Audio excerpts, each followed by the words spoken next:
Assalamu alaikum wa rahmatullah. Yan uwa, wannan bidiyon namu yau akan wannan application din ne na Floatable da ake hada cartoon da shi. Da kuke gani komai nashi na kuɗi ne, bari ku gani kamar yadda kuke gani kamar yanzu, kamar yadda kuke gani haka. Bari ya bude mu gani. Application din ana hada cartoon da shi sosai, mun san kun san ana hada cartoon da shi.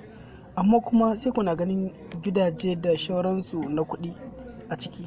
Ko kuma irin waɗannan mutanen da kuke ganin su na nan ko sai ka ga babu su a cikin application din ka shiga, ko kuma sai ka bude data sai ka gan su, amma kuma sai ka ga sai ka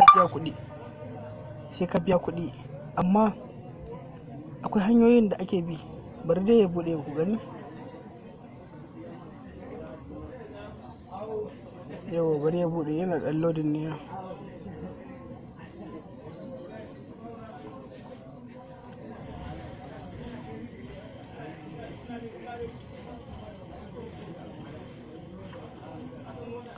Bari ya bude mu gani.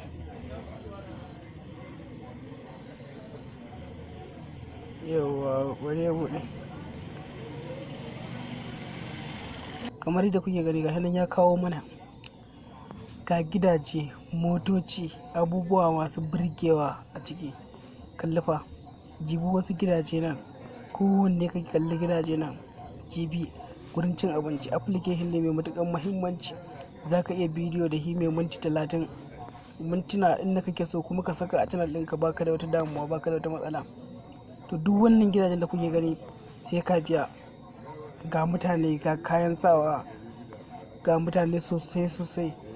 Za ka zaɓi kuma ka ƙirƙiri irin wanda kake so, ka saka shi a gidan sikirin, ka canza masa baya inda kake so. Jibi duk gidaje ne, amma gidajen nan ba na free ba ne, komai network ɗinka. To amma akwai yadda za a yi. Wa'annan gidajen gabaki ɗaya kun ga ga kuɗin da za mu biya nan, za mu biya su idan muna so. Wa'annan duk mu yi amfani da su. To amma wannan gidajen gabaki ɗaya complete ina da su a cikin file.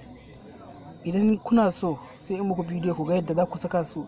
Duk wa'annan gidajen da kuke gani babu wannan babu, gabaki ɗayan su free kuma, amma da 'yan dabaru ake sakawa. Zan kawo muku bidiyo yadda za ku saka, da kuma yadda za ku yi bidiyo kamar na minti 30 tare da wannan application din. Ku saka a channel ɗinku ba tare da matsala ba. Ku yi mana subscribe, ku danna ƙararrawar sanarwa ta yadda da mun ɗora bidiyon za ku gani. Mun gode, sai mun kawo muku bidiyon yadda ake saka wa'annan gidajen a free ba tare da hikawa wani buɗe data ko kuma kayi wannan ba, a free za ka yi. Yawa, mun gode. Kada ku manta da share. Wassalamu alaikum.